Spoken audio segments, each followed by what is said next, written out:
Otherwise, the move had been a united family effort. To the left of the tiny hall was a fair-sized sitting room, distempered cream and deep as the cottage, square except for a window recess. 2 old but comfortable chairs flanked the fireplace, and the carpet, bureau, and bookcase looked quite at home. The oval table, however, was heaped with a miscellany awaiting sorting, while a radio, typewriter, an elderly sewing machine, and 2 bulging suitcases, holding she knew not what, graced a corner. Marian closed the door on this collection, crossed the hall in 2 steps, and entered her kitchen.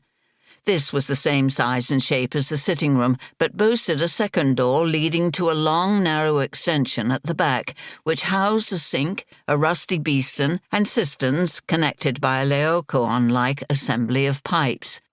Never, as Fred had observed, could so much have been used to achieve so little, for the adjoining bathroom was tiny.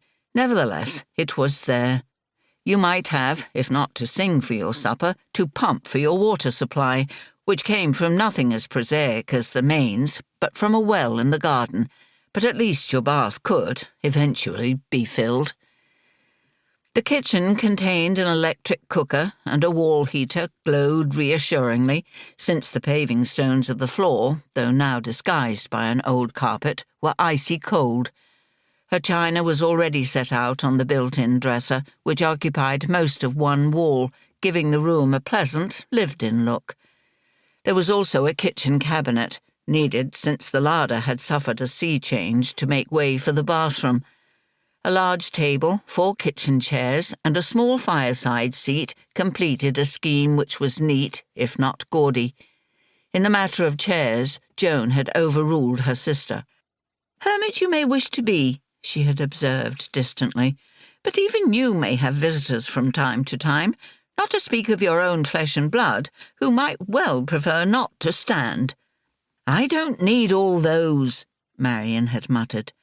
But there they were, in every room, mutely awaiting occupation, a reproach to their inhospitable owner.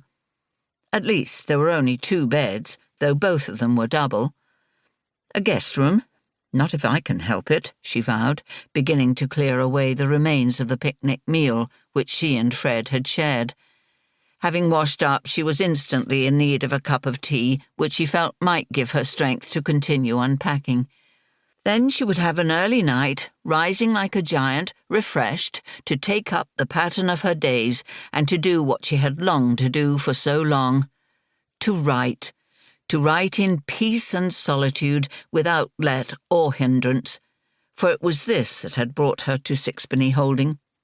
Of course, the world could not be completely shut out.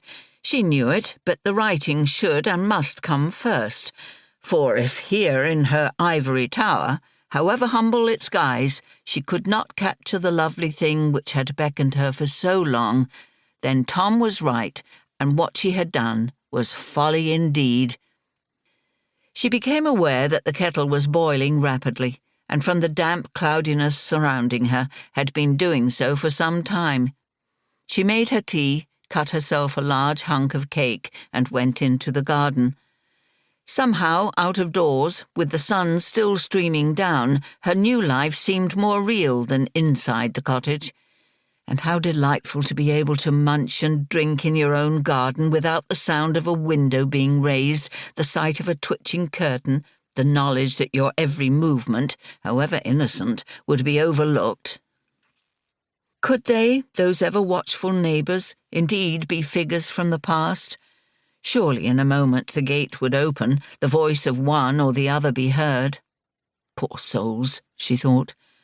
Doubtless loneliness was at the root of the rabid interest in the doings of others. Perhaps she herself would be as bad one day. But not yet, not with the sun warm on her desired solitude and the air filled with birdsong. Marian took a large mouthful of cake. The gate creaked, and she looked up to see that Sixpenny Holding was, after all, no island. Her visitor stood hesitating just inside the gate, as if unsure of his ground. He was tall and thin, with a mournful drooping moustache. He wore a shabby grey suit of thick cloth, which hung on his frame rather than fitted it.